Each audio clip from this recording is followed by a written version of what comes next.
ஹர ஹர ஹர நம பார்வதி பதயே ஹர ஹர மகாதேவா. தென்னாடுடைய சிவனே போற்றி, எந்நாட்டவர்க்கும் இறைவா போற்றி. ஏகம் பக்துரை எந்தாய் போற்றி, பாகம் பெண்ணுருவானாய் போற்றி. பாகம் பிரியாபராபரை போற்றி, அண்ணாமலை மன்னா போற்றி. அண்ணாரமுதல் கடலே போற்றி, திருக்கடுகுன்றன் செல்வா போற்றி. ஒருபவர் குவலக்கரணே போற்றி, காவாய் கனக திரளே போற்றி. கையிலை மலையானே போற்றி போற்றி. திருச்சிற்றம்பலம். ஹர ஹர ஹர ஹர நம பார்வதி பதயே ஹர ஹர மகாதேவா. பிணியதன் கூறுமை குலமிது கரியது வழி பொருதனதடி வழிபடும் மகவரித கடி கணபதி வட அருளியை கோடை வடிவின பலிவரி பலம்புரை நீரையே பலம்புரை நீரையே. சிவ சிவ என்றில தீவினையாளரு, சிவ சிவ என்றில தீவினையாளரு, சிவ சிவ என்றில தேவருமாளரு, சிவ சிவ என்ன சிவகதிதான். ஜனம் தரும் கல்வி தரும் ஒரு நாளும் தளர்வழியாமல் தரும் தெய்வ வடிவம் தரும் நெஞ்சில் வஞ்சமில்லா இனம் தரும் நல்லனவெல்லாம் தரும் அன்பர் என்பதற்கே கணம் தரும் பூங்குழலால் அபிராமி கடைக்கண்களே. தெளிவு குருவின் திருமேனி காண்டல், தெளிவு குருவின் திருநாமம் செப்பல், தெளிவு குருவின் திருவார்த்தை கேட்டல், தெளிவு குருவினை சிந்தித்தல் தானே. குருவே சிவமென கூறினான் நந்தி என்று திருமூலரினுடைய வாக்குத்தான் நமக்கு நினைவுக்கு வருகின்றது. குரு என்பவர் வேறல்ல, சிவபெருமான் என்பவர் வேறல்ல. சிவபெருமான் அவ்வப்போது ஆன்மாக்களை ஆட்கொள்ளும் பொருட்டு அவர் எடுக்கக்கூடிய வடிவம் குருமூர்த்தமான வடிவம். மாணிக்க வாசகருக்காக இறைவன் குருவாக வந்தார். திருப்பெருந்துறையில குறுந்தவனத்துல ஞான தேசிகனாக ஞானமயமான வடிவத்தோடு அமர்ந்து எப்படி தட்சணாமூர்த்தி என சொல்லக்கூடிய தென்னமர் கடவுள் கல்லாமை உடையமர்ந்து நான்மறை ஆரம்பம் முதல் கற்ற கேள்வி பண்டார்கள். நால்வருக்கும் வாக்கிறந்த பூரணமாய் மறைக்கு அப்பாலாய் எல்லாமாய் எல்லதுமாய் இருந்தனை இருந்தபடி காட்டி சொல்லாமல் சொன்னவரை இணையாமல் நினைத்து தொடக்கை வெல்வாம் என்று சொல்லுவது போல சனகாத முனிவர்கள் சுவாமியினுடைய திருவடியை சுற்றி அமர்ந்து கொண்டு எம்பெருமான் தன்னுடைய 64 மூர்த்தங்களிலே உயர்ந்ததோர் ஞானமயமான மூர்த்தம் தென்னமர் கடவுள் என சொல்லக்கூடிய தென் அமர் இறைவனார் என சொல்லக்கூடிய இந்த தட்சணாமூர்த்தி வடிவம். சுவாமி என்ன பண்றாரு? பேசாமல் ஞானத்தை போதிக்கின்றார். குரு பேசணும்னு அவசியமே கிடையாது. குரு தன்னுடைய திருவாய் மலர்ந்து உபதேசிக்க வேண்டும் என்கின்ற அர்த்தம் கிடையாது. குரு எப்படி நினைச்சாலும் சீடர்களை ஆட்கொள்ளலாம். அப்படியாக சிவபெருமான் சனகாத முனிவர்களுக்கு மௌனத்தினால் ஞானத்தை போதிக்கக்கூடிய அந்த சின்முத்திரை தாங்கிக் கொண்டு கல்லால மரத்தின் கீழ் சுவாமி இருக்கக்கூடிய அந்த கோலத்தை பரஞ்சோதி முனிவர் பாடுகின்றார். சரிங்க, இப்போ அதற்கும் நம்முடைய இன்றைய சொற்பொழிவுக்கும் என்ன ஒரு தொடர்பு என்று கேட்கலாம். ஆம், இன்று நாம் ஒரு குருவை பற்றி சிந்திக்கப் போகின்றோம். அந்த குருவினுடைய பெயர் மடப்புரம் ஸ்ரீமத் தட்சணாமூர்த்தி சுவாமிகள். ஸ்ரீமத் தட்சணாமூர்த்தி சுவாமிகள். இப்பொழுதுதான் சொன்னேன், சனகாத முனிவர்களுக்கு சிவபெருமான் தட்சிணாமூர்த்தி கோலத்திலிருந்து பேசாமல் ஞானத்தை போதித்தான் என்று. அதே போலத்தான் நாம் இன்று பார்க்க போகின்ற மகா ஞானி பரம ஞானி சிவம் வேறில்லை. அதாவது சில பேர் வந்து பார்த்தீங்கன்னா பிறந்து ஒரு குறுகிய காலகட்டம் வரைக்கும் ஒரு சராசரி மனிதர்களாக வாழ்ந்து வாழ்க்கையில் ஒரு அடிபட்டோ இல்லை ஒரு பேர் உபதேசம் பெற்றோ அவர்கள் வந்து ஞானியாவார்கள். எடுத்துக்காட்டுக்கு சொல்ல போனோம்னா பட்டினத்தாரை எடுத்துக்கோங்க. பட்டினத்தார் பிறக்கும் பொழுது அவர் ஒரு செல்வந்தர், அவர்களெல்லாம் வணிகம் செய்கிறவங்க. அவரும் சராசரியாக ஒரு பெண்ணினை மணந்து குழந்தை பேருக்காக காத்துக்கொண்டு கடைசியில் அவருடைய தவப்பையன் திருவிடை மருதூரில் இருக்கக்கூடிய மகாலிங்க சுவாமியை மருதவாணராக வந்து அவருக்கு குழந்தையாக வைக்கப்பெற்று பிறகு அந்த குழந்தையை கடற்கடந்து வாணிகம் செய்ய அனுப்பும் பொழுது அந்த குழந்தை திரும்பி வரும் பொழுது வெறும் எருக்களோடு வந்தது. அதனால திட்டினாரு, உன்னை எதற்காகவா நான் கடல் கடந்து வாணிகம் செய்ய அனுப்பினேன் திட்டும் பொழுது அந்த குழந்தை அந்த பையன் சொல்றான், காதற்ற ஊசியும் வாராது கடைவெளிக்கேன்ட்டு சொன்ன அந்த மாத்திரத்துல எல்லாத்தையும் திறந்துட்டு ஞானியானாரு பட்டினத்தார். இப்படி வாழ்க்கையில ஒரு குறிப்பிட்ட காலங்கள் வாழ்ந்து சில பேருடைய உபதேசத்தினால், சில பட்டறிவினால், பல சுட்டறிவினால் நிறைய பேர் ஞானி ஆகிறத பார்க்கிறோம். ஆனால் ஒரு சில ஞானியர்கள் இருக்கிறாங்க, அவங்க கருத்தரித்த நாள் முதலே ஞானியராக இருந்திருக்கிறார்கள். கருத்தரித்த நாள் முதலே ஞானியராக இருந்திருக்கிறார்கள்.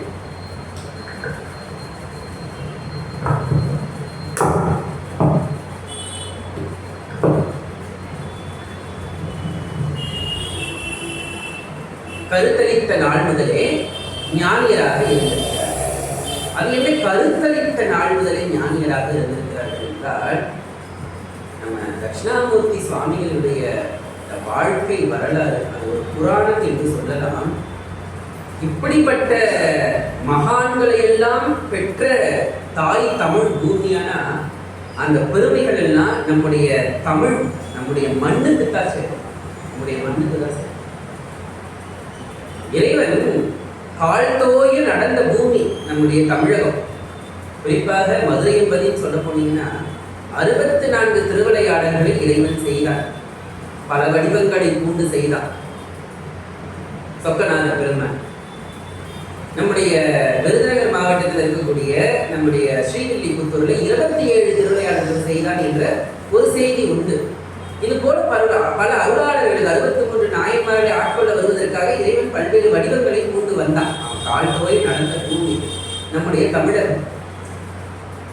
அப்போ அப்பேற்பட்ட அந்த தெய்வமே நடந்த அந்த பூமியில மகான்களுக்கு குறை இருக்குமான? மகான்களுக்கு குறைவே கிடையாது. எண்ணற்ற மகான்கள் வாழையடி வாழையென வந்த திருக்கூட்டம் என்று சொல்லலாம். வாழையடி வாழையென வந்த திருக்கூட்டம் என்று சொல்லலாம். ஞானியர்களுடைய அவதாரத்திற்கு ஒருபோது கால நிர்ணயம், கால வர்த்தமானம் என்பது கிடையாது. அவர்கள் இறைவனுடைய அருளால் வந்து கொண்டே இருப்பார்கள். ஏனென்றால் அவ்வப்போது நம் மானிடர்களை சரிப்படுத்த வேண்டும். ஆன்மாக்களை தூய்மைப்படுத்தி அந்த ஆன்மாக்களை தூய்மை பெற செய்ய வேண்டும். இதற்காகத்தான் அருளாளர்கள் பிறக்கவில்லை, அருளாளர்கள் வருவிக்க உற்றார்கள். நம்ம வள்ளலார கூட அவதாரம் பண்ணாரு, பிறந்தார் என்ன சொல்ல மாட்டோம். வள்ளலார் வருவிக்க உற்றார். யாரால் வருவிக்க உற்றார்னா இறைவனால் வருவிக்க உற்றவர். அதுபோலதான் எல்லா ஞானியர்களும் வருவிக்க உற்றவர்கள். ஏன்னா அவங்க இந்த பூலோகத்திற்கு வந்ததற்கு ஒரு காரணம் உண்டு. காரணம் இல்லாத காரியம் கிடையாது என்று பெரியவர்கள் சொல்லுவார். அவங்க என்ன நம்மளை போலவா? கிடையாது. அவர்களுக்கு இறைவன் ஒரு பணியை கொடுத்து அனுப்பியிருப்பான். இப்படித்தான் வாழணும், இப்படி இருந்து ஆன்மாக்களை ஆட்கொண்டு அந்த ஆன்மாக்களை எல்லாம் நல்வழி செலுத்த வேண்டும் என்று, நல்வழிப்படுத்த வேண்டும் என்று, அந்த ஆன்மாக்களை உய்வு கொள்ள வேண்டும் என்று இறைவன் சில பணிகளை கொடுக்கிறான். இப்படியாக நம்முடைய காவிரி, நம்முடைய தென்னகத்து கங்கை என்று சொல்லலாம்.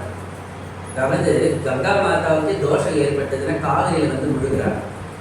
அப்பேற்பட்ட புண்ணிய நதி நம்முடைய காவிரி. அந்த காவிரி கரையோரம் அப்படியே நம்ம பார்த்துட்டு வந்தோம்னா, காவிரி நம்ம நினைச்சாலே நமக்கு நினைவுக்கு வருவது திருச்சி, ஸ்ரீரங்கம், திருவானைக்காவல் என்றெல்லாம் நமக்கு ஞாபகம் வரும். அந்த திருச்சிக்கு பக்கத்துல கீழ் ஆழாத்தூர் என்கின்றதாகிய ஒரு கிராமம். அந்த கீழ் ஆழாத்தூர் என்கின்ற அந்த கிராமத்துல கால் காத்த வேளாளர் மரபுல ஒரு சிவனடியார் வாழ்கின்றார். அந்த சிவனடியார் பெயர் சிவசிதம்பரம் பிள்ளை. சிவ சிதம்பரம் பிள்ளை. அவருடைய மனைவியின் பெயர் மீனாம்பாள். அவருடைய மனைவியின் பெயர் மீனாம்பாள். இவங்க இந்த கால் காத்த வேளாளர் மரபினர்கள் அந்த வழியில வந்ததுனால அவர்களுக்கு அந்த குடும்ப வழக்கத்தின்படி மிக இளமையான காலகட்டத்திலேயே அவர்களுக்கு சிவதீக்கை, சிவபூசை இவைகளை எல்லாம் செய்வதற்கு ஒரு வரைமுறைகள் ஏற்படுத்தப்பட்டன அவருடைய குடும்பத்தில். இப்படியாக அவர்கள் நாளுமே பொழுது வண்ணமாக அனுஷ்டானங்கள், அந்தி சந்தி வேலைகளிலே அனுஷ்டானங்கள், ஜபங்கள், தவங்கள், சிவபூசை இவர்களை எல்லாமே முறைப்படி செய்து கொண்டு வருகின்றார்கள். ஆனால் இருக்கிறதுலே ஒரு பெரிய செல்வம் எது? நம்ம எவ்வளோ செல்வத்தை வேணாலும் உழைச்சி உடம்பை வளைச்சி ஒழிச்சு எப்படி வேணாலும் செல்வத்தை பெற்றலாம். ஆனால் குழந்தை செல்வம் என்பது மட்டும் இறைவனால் கொடுக்கக்கூடியது. குழந்தை செல்வம் மட்டும் இறைவனால் கொடுக்கக்கூடிய ஒரு அற்புதமான செல்வம். ஆமாவா? அற்புதமான செல்வம். ஆனா அவங்களுக்கு குழந்தை கிடையாது. இந்த சிவசிதம்பரம் பிள்ளை என்பதற்கும் மீனாம்பாள் என்கின்ற அந்த மனைவிக்கும் வெகு நாட்களாக குழந்தை இல்லை. அவர்கள் அப்போதிலிருந்தே அண்ணாமலையார் மீத அதீத பக்தி கொண்டவர்கள். திருவண்ணாமலை நினைத்தாலே முக்தி, சோனாச்சலம், அருணாச்சலம், அண்ணாமலை, நெருங்கவே முடியாத மலை நெருப்பு மலை. சிவபெருமானை நெருங்கவே முடியாது. ஆனால் அடியார்களுக்காக இறைவன் இறங்கி வருவான். அண்ணான நெருங்க முடியாது என்று பொருள். ஆனால் உண்மையான அடியவர்களுக்கு இறைவன் அண்ணி வருவான், நெருங்கி வருவான் என்பதுதான் பொருள். இப்படியாக தங்களுக்கு ஒரு நல்ல மகப்பேறு வேண்டும் என்று என்ன பண்றாங்க, இந்த சிவசிதம்பரம் பிள்ளையும் அவர் தன் மனைவியாரும் திருவண்ணாமலைக்கு போய் தங்குறாங்க. அண்ணாமலையாரை தரிசனம் பண்றாங்க, உண்ணாமலை அம்மையை தரிசனம் பண்றாங்க. அண்ணாமலையான கருணை தாங்க. எவ்வளவோ அற்புதங்கள், எவ்வளவோ அற்புதங்கள். அவரை நாடி நாம போயிட்டோம்னா இறைவன் ஒருபோதும் நம்மளை கையே விட மாட்டான். நான் எப்பவுமே சொற்பொழிவுகள்ல சொல்லுவேன், அண்ணாமலையார் இஸ் ஈக்குவல் டு கருணை, அன்பே சிவம். அவருடைய கருணைக்கு ஈடு என்பதே கிடையாது. அவருடைய கருணைக்கு அடியவருக்கு திருவண்ணாமலையில பல அற்புதங்களை இறைவன் செய்திருக்கிறார். அதாவது சிவபெருமான் எப்படி உயிர்களை ஆட்கொள்ளுவான் என்றால் சில அற்புதங்களை, சில மேஜிக்கெல்லாம் காட்டிதான் இந்த மேஜிக் பண்றவங்களை குழந்தைங்களை மயக்குவாங்க. அது போல சிவபெருமான் சில அற்புதங்களை எல்லாம் செய்துத்தான் தன்னுடைய அடியார்களை அவர்களுடைய அடியார்களாக ஆக்கிக் கொள்ளுகிறார். இப்படியாக சிவசிதம்பரம் பிள்ளையும் மீனாம்பாளும் அண்ணாமலைக்கு போறாங்க. அந்த மலையை பார்த்தாலே, நினைச்சாலே முக்தினா, பார்த்தால் எவ்வளவு பெரிய புண்ணியம் நமக்கு. அண்ணாமலையாரை தரிசனம் பண்ணா எவ்வளவு புண்ணியம். அங்க சாட்சாத், அதாவது என்ன சொல்றது, ஆதிபராசக்தியே லலிதா மகா திரிபுர சுந்தரியாக, உண்ணாமலை அம்மனாக, அபித குஜாம்பாளாக, மூர்த்தி சிறுதலிலும் கீர்த்தி பெரியவளாக குகை நமச்சிவாயருக்கும் குரு நமச்சிவாயருக்கும் அனுகிரகம் செய்த பராசக்தி அவள். குரு நமச்சிவாயருக்கு சக்கர பொங்கல் எடுத்துட்டு போற அம்மா, அந்த ஞானி பசிக்குதுன்னு கேட்கிறாரு, நம்ம சக்கர பொங்கல் எடுத்துட்டு போற. 14 லோகங்களையும் படைத்தவள், காத்தவள், ரட்சிப்பவள், அருளவள், ஒடுக்குபவள் ஆகிய பஞ்சகிருத்தியங்களை செய்யக்கூடிய அம்பிகை. இப்படியாகிய விசேடமாகிய தளம் அது. கிரிவலம் வராங்க. சிவசிதம்பரம் பிள்ளையும் மீனாம்பாளும் கிரிவலம் வராங்க. கிரிவலம் வந்ததின் பயனால் அவங்களுக்கு ஒரு கனவு வரும். அண்ணாமலையார் வராரு, ஒரு காஷாயம் கட்டிக்கொண்டு நீண்ட சடைமுடி தாரியாக, திருநீர் தாரியாக, உடல் முழுக்க திருநீர் பூசிக்கொண்டு உருதிராக்கங்களை அணிந்து கொண்டு சுவாமி கனவுல வர, இப்ப கவலைப்பட, என்னை போன்றே உனக்கு ஒரு பிள்ளையை நாம் அருள்வோம் என்று கனவு சொல்ற. இத சிவசிதம்பரம் பிள்ளைக்கு மட்டும் சொல்லல, அவருடைய மனைவி கனவுலையும் போற. எப்படி நந்தனார் வந்து சிதம்பரத்துக்குள்ள வரும் பொழுது 3000 அந்தணர்கள் கனவுலையும் ஒரே மாதிரி போனார் நடராஜ பெருமான். இவர்களுடைய 2 பேர் கனவுலையும் ஒரே மாதிரி வந்து சொல்றாரு. காலையில எழுந்து இந்த கணவனும் மனைவியும் பகிர்ந்து கொள்கிறார்கள். சந்தோஷம் அடைந்து வீட்டுக்கு போறாங்க. வீட்டுக்கு போன உடனே அந்த அம்மா கருத்தரிக்கின்றாள், கர்ப்பவதி ஆகின்றாள். அப்படிங்க அவ்வளோ ஒரு அழகான அது கருத்தரித்தவர்களுக்கு முதன்முறையாக கருத்தரித்தவர்களுக்கு தான் அந்த உணர்வு, அந்த சந்தோஷம். நம்ம வயிற்றுக்குள்ள ஒரு தாமரை மொட்டு அப்படியே மலரக்கூடிய அந்த ஒரு காட்சி கற்பனை சாதாரண விஷயம் இல்லை. ஒரு குழந்தையை சுமப்பதில் சாதாரண விஷயம் கிடையாது. ஒரு குழந்தைய ஒரு தாய் தன்னுடைய கர்ப்பப்பையில சுமப்பதில் சாதாரண விஷயம் கிடையாது. அப்படியாக நம்ம கர்ப்பவதியாக மீனாம்பாள் 10 மாதம் கழித்து இந்த குழந்தையை கொடுத்தார், உலகத்திற்கு கொடுத்தார். சாதாரண குழந்தையா? ஞான குழந்தை. இந்த குழந்தை ஞான குழந்தை. இந்த குழந்தைக்கு அண்ணாமலையாரினுடைய அருளினால் பிறந்தமையால் அந்த குழந்தைக்கு அருணாச்சலம் என்று பெயர் வைக்கிறார்கள். இந்த குழந்தைக்கு அருணாச்சலம் என்று பெயர் வைக்கிறார்கள். ஒரு குழந்தை பிறந்ததுன்னா என்ன பண்ணுங்க? அழும். நைட்டெல்லாம் நம்மளை தூங்க விடாது. குறிப்பாக குழந்தைங்க நைட்ல தூங்கவே விடாது. நைட்ல தான் கத்திக்கிட்டு இருக்கவங்க பகல்ல தூங்குங்க. ஆமாவா இல்லைங்களா?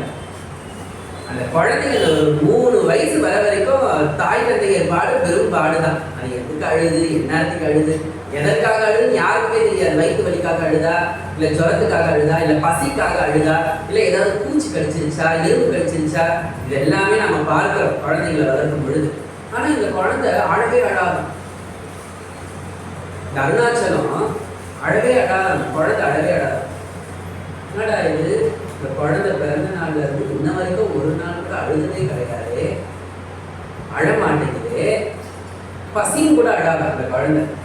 வித்தியாசத்தை பாருங்க. பசிக்கு குழந்தைங்க எப்படி வீல் வீல்னு அழும், பசிக்கு கூட அந்த குழந்தை அழாது. தாய் தன் திருமுலையை எடுத்து அந்த குழந்தையின் வாயில் கொடுத்தாலே ஒழிய அது பாலை குடிக்குமே தவிர இதுவரைக்கும் அந்த குழந்தை அழுததே கிடையாது. அந்த தாய் அந்த திருவமுதை கொடுக்கவில்லை என்றாலும் அதை பத்தி அந்த குழந்தை கவலையும் படாது. அது அப்படியே தான் இருக்குமா, சிலை போலவே இருக்குமா. எந்த எக்ஸ்பிரஷனும் கிடையாது. சிரிக்கவும் சிரிக்காது, அழவும் அழாது, சோர்ந்தும் போகாது. அப்படியே அந்த குழந்தை பொம்மை மாதிரி அப்படியே இருக்கும். இப்படியாக அந்த குழந்தை ஒரு 5 வயது வரைக்கும் வாய் பேசாமல், முகம் தோணாமல், எந்த ஒரு பாவனைகளும் இல்லாமல் அப்படியே இருக்கும். பெற்றவங்களுக்கு எவ்வளோ கஷ்டமா இருக்கு. குழந்தை நம்ம கொஞ்சம் சிரிக்கணும், பசித்தா அழணும், எல்லாம் எவ்வளோ ஒரு தாய் தந்தையருக்கு எவ்வளோ ஒரு கஷ்டம் இருக்கும். சாமி கிட்ட வேண்ட உடனே அருணாச்சல அண்ணாமலையானே நீ கொடுத்த குழந்தை 5 வயசு ஆக போகுது, வாய் திறந்து பேச மாட்டேது, வாய் திறந்து பசின்னு கேட்க மாட்டேது, சிரிக்க மாட்டேது, அழ மாட்டேது, அப்படியே உட்கார்ந்துட்டு இருந்தா என்னப்பா இது, தாய் தந்தையருக்கு எவ்வளோ வேதனை. கருணை கடலான அண்ணாமலையார் சும்மா இருப்பாரா? உண்மையான பக்திக்கு இறைவன் ஓடி வந்து விடுவார். அப்பொழுது ஒரு துறவி அவங்க வீட்டுக்கு வர, சுவாமி கனவுல சொல்ற, ஒரு துறவி ஒருத்தர் வீட்டுக்கு வருவார். அவரை நல்லா உபசரிச்சு அவர்கிட்ட இந்த விஷயத்த முறையிடுன்ற கனவுல வந்தது போலவே ஒரு துறவி அவங்க வீட்டுக்கு வர, காஷாயம் கழித்துக் கொண்டு, திருநீரை கழித்துக் கொண்டு, உருதிராட்சத்தை கழித்துக் கொண்டு வர. அந்த துறவி கிட்ட இந்த சிவசிதம்பரம் பிள்ளை மீனாம்பாவும் சொல்றாங்க, அப்பா சுவாமி ஐயா, எங்க குழந்தை பிறந்து 5 வயசு ஆக போகுது, ரொம்ப பேசாமல் இருக்குது. ஒரு பெரிய ஞானி எங்க வீட்டுக்கு வருவாருன்னு சுவாமி கனவுல சொன்னாரு. நீங்க தானா? எங்க பிள்ளைக்கு என்ன ஆயிருதுன்றத நீங்க தான் சொல்லணும். அப்போ அந்த குழந்தைகிட்ட போய் கேட்கிற, அப்பா நீ யார்? நல்லா கவனிங்க. 5 வயசு வரைக்கும் அந்த குழந்தை பேசல. அப்பா நீ யார்? அவருக்கு தெரியும் பிறந்திருக்கிறது யாருன்றது, வந்தவரே சிவபெருமான் தான். அப்பா நீ யார் என்று கேட்கும் பொழுது அந்த குழந்தை சொல்லுதான், நானே நீ, நீயே நான். போயிட்டார், அந்த கிளம்பி போயிட்டார். நீயும் நானும் வேற இல்லை, வந்தவன் நீ, அருணாச்சலன் அண்ணாமலையான்னா உட்கார்ந்துட்டு இருக்கிற நானும் அருணாச்சலன் அண்ணாமலை. அம்மா பாப்பா அவ்வளோ சந்தோஷம். 5 வயசு குழந்தை வாய் திறந்து பேசிடுச்சு. அதை எவ்வளோ ஞானமா பேசுது அந்த குழந்தை, ஞானமா பேசுது. நானே நீ, நீயே நான். 5 வயசு குழந்தையால பேச முடியுமா? அதை உணர்ந்து பேச முடியுமா? அப்போ பிறந்திருக்கிறது யாரு? ஞானி, ஞானி. அதிலிருந்து அந்த சிவசிதம்பரம் பிள்ளைக்கும் அவருடைய மனைவிக்கும் தன்னுடைய குழந்தையை பார்க்கும் பொழுது நாம் பெற்ற குழந்தை சாதாரண குழந்தை கிடையாது. நாம் பெற்ற பிள்ளை சாதாரண குழந்தை கிடையாது. சாட்சாத் நாம் கையெடுத்து வணங்கக்கூடிய அந்த அண்ணாமலையானே பிறந்திருக்கின்றான் என்று அவர்கள் உணர்கின்றார்கள். அதிலிருந்து அந்த சிவசிதம்பரம் பிள்ளை மீனாம்பலம் சுவாமியை கேட்டுட்டு தான் எல்லாத்தையும் செய்வாங்க. 5 வயசு குழந்தைய கேட்டுட்டு தான், அப்பா நாங்கள் ஊருக்கு போயிட்டு வரட்டுங்களா, அப்பா நம்ம வீட்டில் இந்த விழாவை நடத்தட்டுங்களா. 5 வயசு குழந்தைகிட்ட, ஒரு வீட்டில் குழந்தைங்க தான் அப்பா கிட்ட கேட்டு எல்லாத்தையும் செய்வாங்க. ஆனால் இவங்க வீட்டில் அப்படி இல்லை. 5 வயசு குழந்தைகிட்ட தான் எல்லாத்தையும் கேட்டு செய்வாங்கன்னா எப்பேற்பட்ட ஞானம் பாருங்க. அது போன்ற இந்த அருணாச்சலம் சொல்லக்கூடிய இந்த குழந்தை பிறந்ததின் பயனாக அவருடைய தாய் இன்னொரு குழந்தைக்கு தாயாக இருக்கிறார். மீனாம்பாள் 2வது குழந்தை கருவுற்று இருக்கிறார். அதே போல தக்க தசமணி தானும் பெற்று என்று திருவாசகத்தில் வரும். ஒரு தாய் கரெக்டா 10 மாசத்துல குழந்தையை பெறுவாள் என்பது தக்க தசமதி தாயோடு தாழ்படும் துக்க சாகரத்தில் மூஞ்சுதல் பிழைக்கும் என்று ஒரு வாசகம் வரும். துக்க சாகரம்னு நம்முடைய மாணிக்கவாசகர் பாடிட்டாரு. ஆனா இந்த இடத்துல அதை நாங்கள் எப்படி எடுத்துக்கிறோம்னா, ஒரு தாய் 10 மாசம் குழந்தைய பெற்றிருக்கிறார். அந்த குழந்தைக்கு பெயர் நமசிவாயம் என்று பெயர் வைக்கிறார்கள். நமசிவாயம் என்று பெயர் வைக்கிறார்கள். அந்த குழந்தையும் அழகா வளர்க்கிறாங்க. அந்த குழந்தைக்கும் ஒரு வயசு வரும் பொழுது, ஒரு பருவம் வரும் பொழுது அந்த குழந்தைய அங்க இருக்கக்கூடிய ஒரு கிட்னிக் பள்ளியில சேர்க்கிறாங்க. இப்ப இருக்கிற மாதிரி பள்ளிக்கூடம் அப்ப கிடையாது. இதெல்லாம் நடந்து ஒரு 200 வருஷம் 250 வருஷத்துக்கு முன்னாடி நடக்கிற கதை இதெல்லாம். அப்போ அந்த குழந்தைய ஒரு உபாத்தியாயர், அப்பெல்லாம் திண்ணை பள்ளி தானே, வாத்தியார் வீட்டுல போய் தான் குழந்தைங்கலாம் படிக்கணும். அப்பெல்லாம் பள்ளிக்கூடம் தனியாக காலேஜ் அப்படின்னா கிடையாது. இந்த காலத்துலலாம் எல்லாரும் இந்த பழங்காலத்து ஏடுகளை வைத்து சாஸ்திரங்கள், தோத்திரங்கள், நீதி நூல்கள், நீதி நெறிகள், உண்மை விளக்கங்கள், சித்தாந்த நூல்கள், சித்தாந்த ஏடுகளை எல்லாம் வைத்து தான் ஞானக்கல்வியை போதித்தார்கள் பெரியவர்கள். அப்போ ஒரு உபாத்தியாயர்கிட்ட போய் சேர்க்கிறாங்க அந்த குழந்தைங்க. அந்த உபாத்தியாயர் அது நமசிவாயன்ற குழந்தைக்கு பாடம் சொல்லி கொடுக்கப்படுது.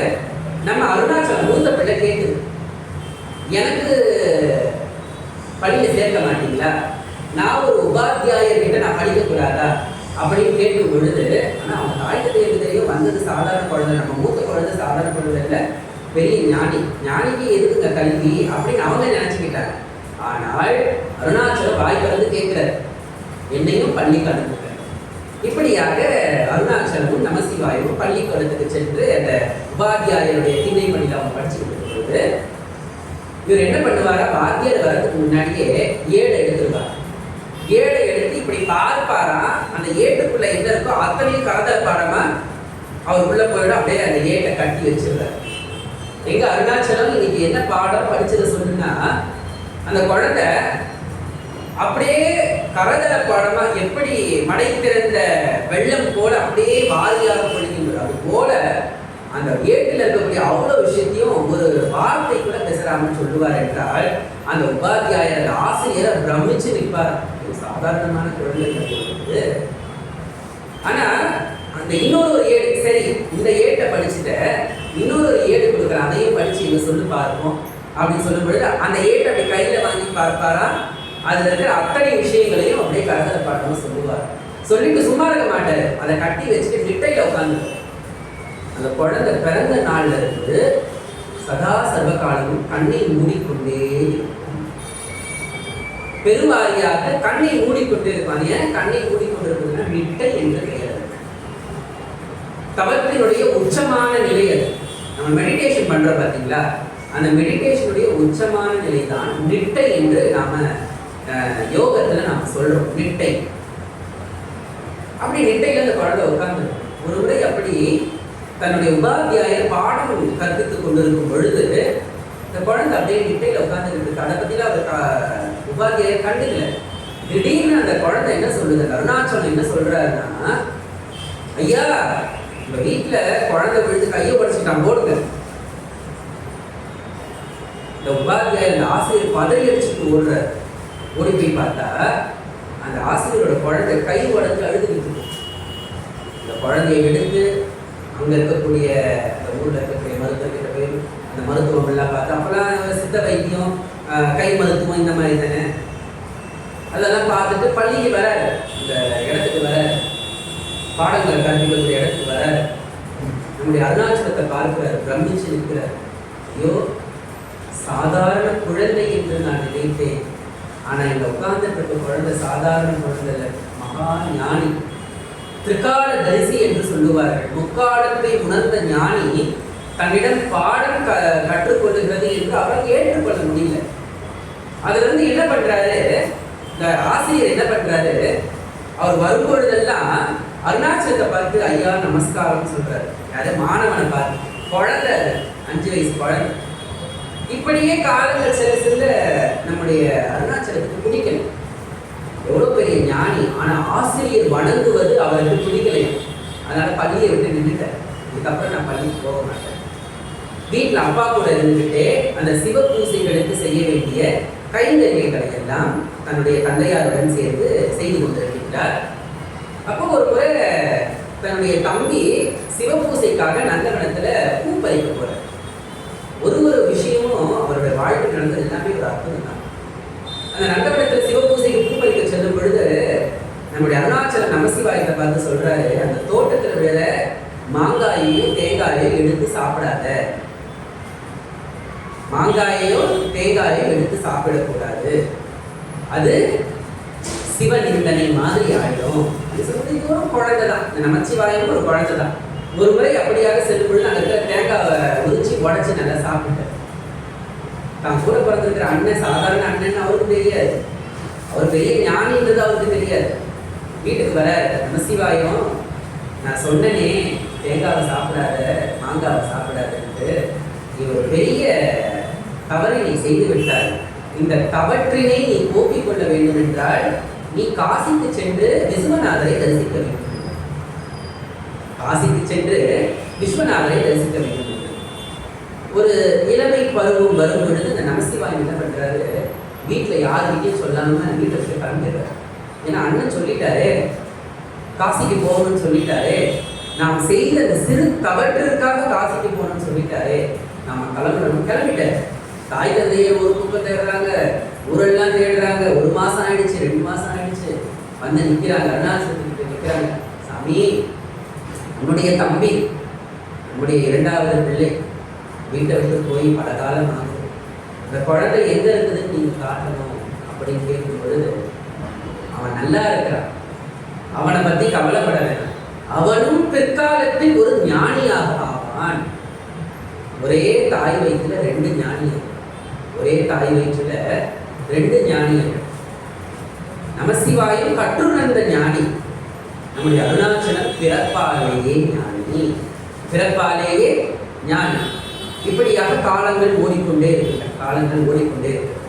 இப்போ இந்த ஊரில் இருக்கிறவங்க எல்லாருக்குமே ஓரளவுக்கு தெரிஞ்சிருச்சு, நம்ம சிவசிதம்பரம் பிள்ளை பெற்ற மூத்த பிள்ளை சாதாரண பிள்ளை இல்லை, அது வந்து ஒரு தெய்வீக பிள்ளை, ஒரு ஞான குழந்தை, ஒரு ஞான சிறுவன். இப்போ அவங்க பிள்ளையாக இருந்து சிறுவனாக இருந்து இப்போ இளைஞனாக அவர்கள் ஆகிறார்கள்.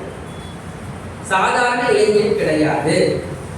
அப்படியாக அந்த வேலைகளை ஒரு நாள் சிவசிதம்பரம் பிள்ளையும் அவர் தம் மனைவியாக என்ன பண்றாங்க, அந்த அருணாச்சலத்துக்கு போய் நிற்கிறாங்க.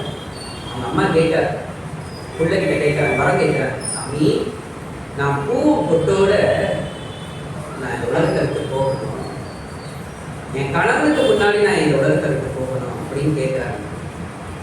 அவங்க கணவர் என்ன கேட்கிறாரு, என் மனைவி போயிட்டாருன்னா நானும் கூடவே போயிடணும்னு கேட்கிறாரு. அதுக்கு அருணாச்சலம் சொல்றாரு, 8 நாட்கள் சிவபூசை செய்து அன்னதானம் செய்து எல்லா நியம நிஷ்டைகளையும் செய்து வாருங்கள் அப்படின்னு சொல்றாரு.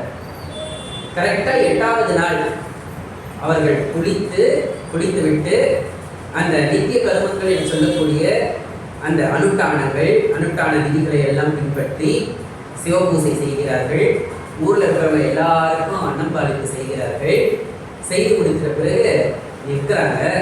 நம்ம அருணாச்சலம் வராது, நெத்தியில் திருநீர் பூசுறாரு. தாய் தந்தையருக்கு 2 பேருக்கும் திருநீர் பூசுறாரு. திருநீர் பூசிய அடுத்த க்ஷணம் பொழுது முதல்ல இந்த அம்மா வர கேட்டா, நான் பொட்டோட போகணும்னு. தாய் மூர்ச்சை ஆகிறாள். தாய் மூர்ச்சையாகிய அடுத்தனுடைய அவர் தம் தந்தையும் மூர்ச்சையாகி இருவரும் ஒரு பொழுதிலேயே இறந்து விடுகிறார், மறைந்து விடுகிறார். எவ்வளவு பெரிய ஞானி பாருங்க, எவ்வளவு பெரிய ஞானி. மரணத்தையும் தன் கையில வச்சிருக்கிறவங்க ஞானி, மரணத்தையும் தன் கையில வச்சிருக்கிறவங்க ஞானி. அப்ப தன் தாய் தந்தையருக்கு செய்ய வேண்டிய அந்த ஈம கடன்கள் எல்லாத்தையும் என்ன பண்றாரு சுவாமி செய்யறாரு. அவங்க பெரிய குடும்பம் இல்லைங்களா, அந்த மயானத்துக்கு போய் எல்லாத்தையும் செய்யறாரு. கடைசியா இவர் ஒரு வெள்ளை துணி கட்டிக்கிட்டு இருக்கிறாரு. தாய் தந்தையருக்கு செய்ய வேண்டிய அந்த கடமையை செய்துவிட்டு அப்படியே அந்த கூட்டத்துல இருந்து மறைகிறார்.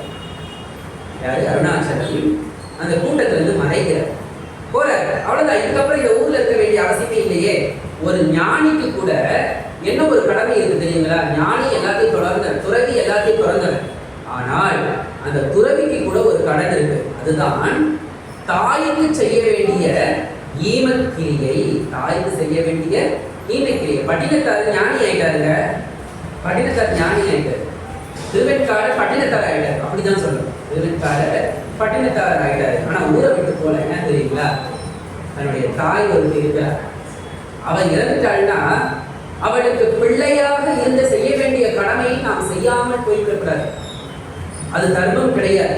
ஒரு பிள்ளை தன் தாய்க்கு செய்ய வேண்டிய கடமை தர்மத்திலும் தர்மோத்தமமான கடமை, முதல் கடமை. எல்லாரும் மனசுல வச்சுக்கணும். இப்பதான் வயசாச்சுன்னா எல்லாரும் தாய் தந்தையரை வந்து முதியோர் இல்லத்துல சேர்த்துட்டு தாய் சாப்பிட்டாளா, படுத்தாளா, தூங்குனாளா, என்ன பண்ணான்னு கூட தெரியாம கல்லாகிய மனங்களை கொண்ட நாடாக மாறிக்கொண்டு வருகிறது. ஆனா நம்முடைய தர்மம் என்ன சொல்லுகிறது? ஒரு தாய்க்கு செய்ய வேண்டிய பெற்றோர்களுக்கு அன்பு காட்டணும். ஏன்னா நம்ம கஷ்டப்பட்டு பெற்றவங்க, அவங்கள வந்து கைவிட்டக்கூடாது. மனைவி வந்த பிறகு பெற்றோர்களை கைவிட்டக்கூடாது. அவங்களை செய்ய வேண்டிய எல்லா கடமைகளையும் கடைசி வரைக்கும் செய்யணும். அதுதான் தர்மத்திலும் சிறந்த தர்மம். நீ கோயில் கோயிலா சுத்தினாலும் பயன் கிடையாது. தாய் தந்தையரை விட்டுட்டு கோயில் கோயிலா காசி, ராமேஸ்வரம், கயா எங்க போய் வேணாலும் முழுகுங்க. தாய் தந்தையுடைய கண்ணீருக்கு அதெல்லாம் ஒண்ணுமே கிடையாது. அதனாலதான் பெரியவர்கள் அந்த காலத்துல இந்த தர்மங்களை எல்லாம் கொடுத்தாரு. பட்டினத்தார் தன்னுடைய தாய்க்கு ஈமைக்கிரியை செஞ்சுட்டு தானே உறவுக்கு போனாரு, தேசாந்திரியா போனார். அது போல நம்முடைய அருணாச்சலம் என்ன பண்றாரு? தேசாந்திரியா போறாரு, கால் நடக்க போறாரு, சுத்துறாரு, எங்கேயோ சுத்துறாரு. கடைசியா திருவிடை நம்முடைய வைத்தீஸ்வரன் கோயிலுக்கு வர இளைஞர் தானே. அப்போ ஞானிதான், இன்னும் முழு ஞானியாக, அதாவது துறக்கல், எதையும் துறக்கல். அங்க ஒரு கணக்கு பிள்ளையா என்ன பண்றாரு? ஒரு கணக்கு பிள்ளை கிட்ட போய் வேலைக்கு சேர்றாரு. அந்த கணக்கு பிள்ளை என்ன பண்றாரு? ஒரு 10 நாள் அவருக்கு ஏதோ உடம்பு சரியில்லை, ஒரு 10 நாள் நீ பார்த்துக்கோங்க, நான் மருந்து எடுக்கணும் அப்படின்னு சொல்லிட்டு இவர்கிட்ட கொடுத்துருக்காரு. அந்த வைத்தீஸ்வரன் கோயில்ல கணக்கு வழக்கு எல்லாத்தையுமே ஒரு புள்ளி மாறாம உட்கார்ந்த இடத்துல இருந்து எழுதிடுவார். இன்னைக்கு இவ்வளவு செலவு நடக்க போகுது, இன்னைக்கு இவ்வளவு பால் சுவாமிக்கு அபிஷேகம் ஆக போகுது, இன்னைக்கு இவ்வளவு தேன் சுவாமிக்கு அபிஷேகம் ஆக போகுது, இன்னைக்கு இவ்வளவு பால் இவ்வளவு தேன் களவாட போகின்றதையும் எழுதி வச்சிருவார். அப்போ ஒரு முறை அவருடைய கணக்கு பிள்ளை வந்து கேட்கிறாரு, எங்க கணக்கு காட்டு, ஏன் இந்த கணக்குல வந்து 4 படி பாலும் 1 படி தேனும் காணுமே அப்படின்னு கேட்கும்போது, போய் ஐயர் வீட்டுல போய் கேளுங்க. இவர் போய் பார்க்கல, ஞானி, அங்க என்னென்ன நடக்குதுன்றது இவருக்கு நல்லா தெரிஞ்சிடும். போய் பார்த்தா அந்த ஐயர் வீட்டுல 4 படி பாலும் 1 படி தேனும் சுவாமிக்கு அபிஷேகம் பண்ணாங்க, ஒழிச்சு வச்சிருக்காங்க. இப்படியாக அவருடைய கணக்கு வழக்குல பாத்தீங்கன்னா ஒரு சின்ன பிசுங்கள் கூட இருக்காங்க. பயப்படுறாங்க எல்லாரும் வந்தவங்க. ஐயோ, இவர்கிட்ட நாம தப்பிக்க முடியாது போல இருக்குது, இவருக்கு பயங்கரமான ஞானியா இருக்காரு, சின்ன தப்ப கூட கண்டுபிடிச்சுடாரு போல இருக்குது. அன்றில இருந்து அந்த கோயில் நிர்வாகிகள் எல்லாரும் பயப்பட ஆரம்பிச்சிடுறாங்க. இவருக்கு யாராவது இவரை நோட் பண்றாங்கன்னா இவர் அந்த இடத்துக்கு கிளம்பி மீண்டும் தேசாந்திரியாக போகுது. மீண்டும் தேசாந்திரியாக அப்படியே போய் கொண்டிருக்கும் பொழுது ஒரு ஊரை அடைகின்றார். அந்த ஊர்ல ஒரு பெரிய ஜமீன்தார், அவர் பேர் என்னன்னா சுந்தரம் பிள்ளை என்று பெயர். வந்தது ஞானி என்று யாருக்கும் தெரியாது. ஞானி என்று தங்களை ஞானி என்று எப்பொழுதும் காட்டிக் கொள்வதே கிடையாது. ஏதோ ஒரு இளைஞன் வந்திருக்கிறான். இந்த ஜமீன்தாருக்கு கூட மாடை இருந்து வேலை செய்யறவன் வளர்ந்து கிடையாது. அப்பா நீ என் கூட இருந்து நீ எனக்கு வேலை செய்யறியா அப்படின்னு கேட்கிறார். இவர் எந்த ஊருக்கு போனாலும் அந்த இடத்துல உட்காந்து நிட்டை கொடுக்குறார். நிட்டைனா அந்த சமாதி நிலை, இந்த தியானத்தினுடைய உச்சநிலை, பேசாத மௌன நிலையில. அப்ப இவரை பார்க்கிறாங்க. பார்க்கும் பொழுது நீ என் கூட வேலை செய்யறியாப்பா, வேலைக்கு வரியா, என் கூடவே இருந்து எனக்கு வேண்டியதெல்லாம் செய்யறியா அப்படின்னு கேட்கும் பொழுது இது சரின்னு இந்த சுந்தரம் பிள்ளை என்ற ஜமீன்தாருக்கு இவர் கூட மாட இருந்து வேலை செய்யறாரு. வேலை உனக்கு நான் வேலை செஞ்சு, நீ எனக்கு வேலை செஞ்சுன்னா உனக்கு 3 வேலையை சாப்பாடு போட்டு நீ இங்கே இருந்துக்கலாம், நம்ம வீட்டு திண்ணையிலே நீ தங்கிக்கலாம் அப்படின்ட்டு சொல்றாங்க. இவரும் அப்படியே செஞ்சுக்கிட்டு இருக்கும் பொழுது இவர் அப்போ இளைஞர், நல்லா வனப்பார். ஆனா இவர் ஞானி எப்படி யாருக்கும் தெரியாது. காலத்தில் ஓடிக்கொண்டு இருக்கும் பொழுது அந்த சுந்தரம் பிள்ளையினுடைய மகள் காந்திமதி என்று அவர் பேர். அவர் தன்னுடைய தந்தையார் செய்யக்கூடிய எல்லா விஷயத்திலும் கூட மாறுறது, எல்லாத்தையும் செய்யறவர், கொள்றவர், பூஜைகளுக்கு உண்டான எல்லா விஷயங்களும் கூட மாறுறது செய்யறவர். ஆனா எப்பொழுதும் ஒரு வயசுக்கு வந்து ஒரு பொண்ணோ, ஒரு வயசுக்கு வந்து ஒரு பிள்ளையும் கூட வீட்டில் பக்கத்து இருக்க முடியாது, இருக்கவும் கூடாது. ஒருத்தவங்க நல்லவங்களா இருந்தாலும் இன்னொருத்தவங்களுக்கு ஏதாவது இச்சை ஏற்படலாம். சுவாமிகள் என்ன பண்ணுவாரு, சுந்தர பிள்ளைக்கு கூட மாறுறது எல்லா வேலையும் செஞ்சுட்டு சாப்பிட்டுட்டு நிட்டையில இருப்பார், திண்ணையில உட்காந்து தவம் பண்ணிட்டு இருப்பார். ஒரு முறை அப்படி ஒரு நிட்டை கூடிய பிறகு தவத்தில் இருக்கிறாரு. காந்திமதிக்கு இவர் மீது ஒரு ஆசை வருகிறது, எப்படியாவது இந்த அருணாச்சலத்தை நாம் அடைந்து விட வேண்டும் இச்சை. அப்போ ஒரு நாள் சாமி படுத்து தூங்கிட்டு இருக்கிறார் அவங்க வீட்டு திண்ணையில. இவன் போய் என்ன பண்ணிடுறா, படுத்து அவரை தீண்டி விடுகிறார். ஞானி என்பவர்கள் நெருப்பு, நான் ஏற்கனவே சொன்னது போல அருணாச்சலம் என்பவர் பிறப்பாலேயே ஞானி, முக்காலத்தை உணர்ந்தவர், பேசாத ஞானி, மௌன ஞானி. அவங்களுக்கெல்லாம் இந்த 5 புலன்களினால் ஏற்படக்கூடிய இச்சையெல்லாம் அவங்களுக்குலாம் ஒரு தூசு, ஒரு பொருட்டே கிடையாது. நெருப்பிடப்பட்ட பஞ்சு போல் அப்படியே பொசுக்கி போயிடும். இவள் தொட்டதின் பாவத்தினால் சாமி இப்படி கையை அப்படி வெதட்டி விட்டுறாரு, விட்டுட்டு அந்த இடத்த விட்டு போயிடுறாரு. சாமி அந்த இடத்த விட்டு ஓடி போயிடுறாரு. இனி இந்த இடத்துல நாம இருக்கக்கூடாது. இவளுக்கு என்ன ஆச்சு, கண் குருடாகி விட்டது. காந்திமதிக்கு கண் குருடாகி விட்டது. ஒரு ஞானியை தீர்ந்தலாமா, குருடாகி விட்டது. இந்த விஷயத்தை அவருடைய தாய் அறிகின்றாள். 2 நாள் 3 நாள் மறைக்கிறார், தன்னுடைய பொண்ணு செய்த தவற்றினை மறைக்கின்றார். 4வது நாள் முத்தனை கத்திரிக்காய் கடத்தில் வராம போகாதுன்னு ஒரு பழமொழி இருக்கு. 4வது நாள் சுந்தர பிள்ளைக்கு இந்த செய்தி போகுது. நடந்த விஷயம் எல்லாத்தையும் சொல்றாங்க, ஓடுறாங்க, குடும்பத்தோட ஓடுறாங்க, தேடுறாங்க. இந்த ஸ்திர ஞானியை, இந்த திட ஞானியை தேடுறாங்க, தேடி தேடி அலைகிறாங்க. ஒரு வயசு பொண்ணு கண் பார்க்க போச்சுன்னா எப்படி உடல் இழைத்து போகின்றாள்.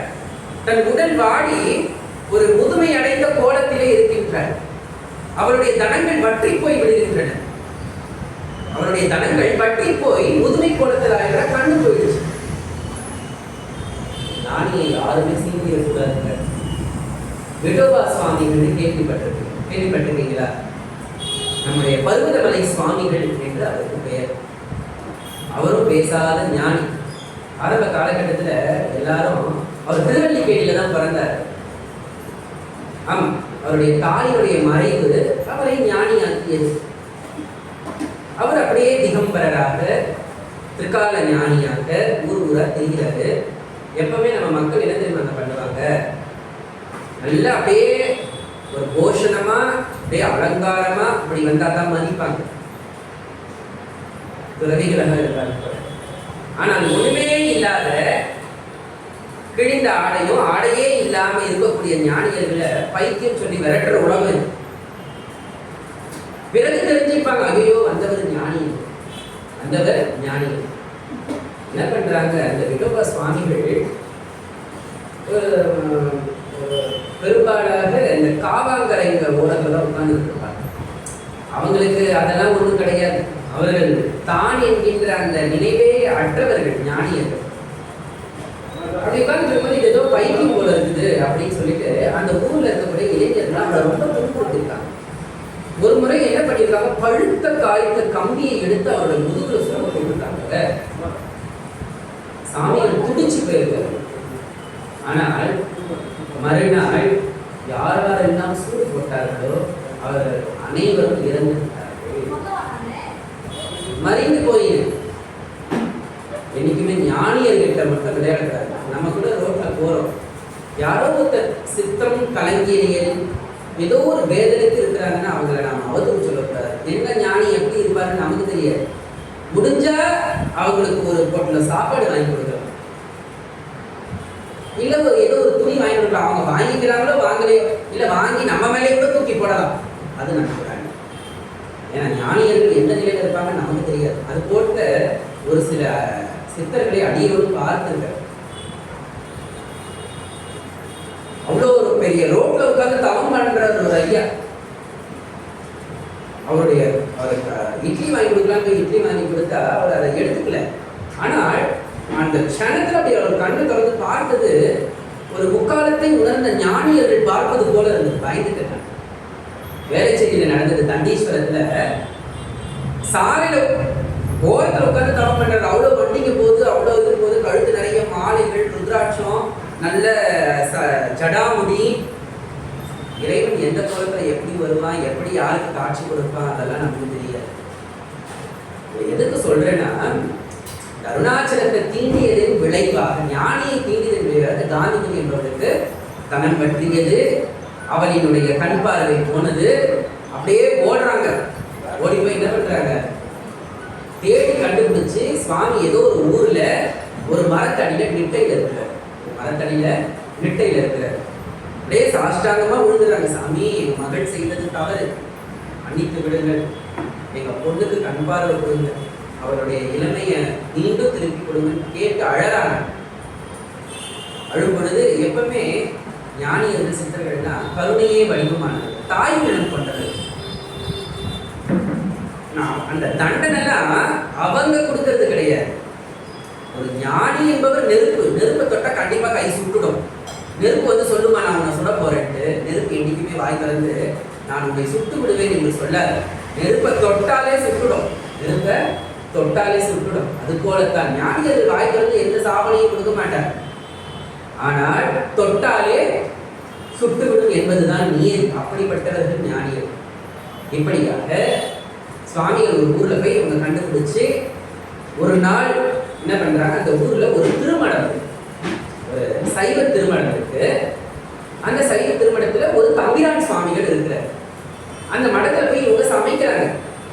ஒரு பொழுது ஒரு ஞானிக்கு உணவு கொடுத்தால் இந்த பெண்ணுக்கு ஏற்பட்ட இந்த கண் பார்வை இழப்பு என்பது சரியாகிவிடும் என்று சொல்லுவது போல சாமிக்கு அறுசுவை உணவுகளையும் சமைத்து வைக்கிறார்கள். அப்போ அந்த தம்பிரான் சுவாமிகள் வந்து கேட்கிறாங்க, இந்த சுந்தர பிள்ளைய, இவ்வளோ பெரிய மடத்துல இவ்வளோ பேருக்கு சாப்பாடு நாங்கள் செஞ்சுக்கிட்டு இருக்கோம், நீங்க மட்டும் ஏன் தனியா சமைக்கிறீங்கன்னா, நடந்தது எல்லாத்தையும் ஒண்ணு விடாம சொல்றாங்க.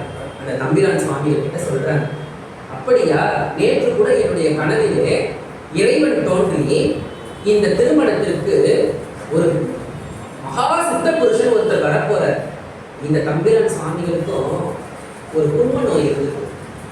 உன்னுடைய குண்ம நோய் தீர வேண்டும் என்றால் நாளைய பொழுது இந்த மடத்திற்கு ஒரு ஞானி வருவான். அந்த ஞானிக்கு நீ உணவு கொடுக்க வேண்டும் என்று. யாருக்கு? இந்த தம்பிரான் சுவாமியுடைய கனவுல சுவாமி தோன்றி சொல்லுங்க சிவபெருமான். இவர் வந்து இந்த சுந்தர பிள்ளை, அவர் தம் மனைவி, அவர் தம் மகள் எல்லாரும் அவருக்கு சாப்பாடு படைக்கிறாங்க. இந்த தம்பிரான் சுவாமிகள் என்ன பண்றாரு, சுவாமிக்கு நெய்வேத்தியம் பண்ண சக்கரை பொங்கலை எடுத்துட்டு வந்து இவருக்கு கொடுக்குறாரு. யாருக்கு? அருணாச்சலத்துக்கு கொடுக்குறாரு. இவர் அதை எடுத்து சாப்பிட்டு இன்னும் கொஞ்சம் எடுத்து அந்த தம்பிரான் சுவாமிகளுக்கு கொடுக்குறாங்க. அவருக்கு நாள்பட்டு இருந்த அந்த குண்ம நோயாகப்பட்டது தீர்ந்தது, விலகியது.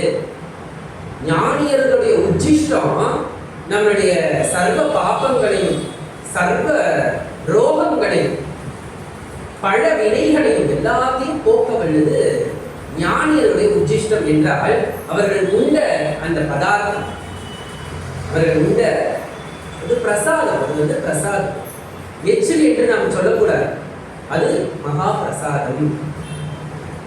அப்படியாக இந்த பெண், இந்த காந்திமதி என்பவள் தீண்டியவள், சுவாமியை தீண்டியவள் என்ன பண்றா, உணவு கொடுக்குறா சுவாமிக்கு. சுவாமி அந்த உணவை சாப்பிடுறாரு.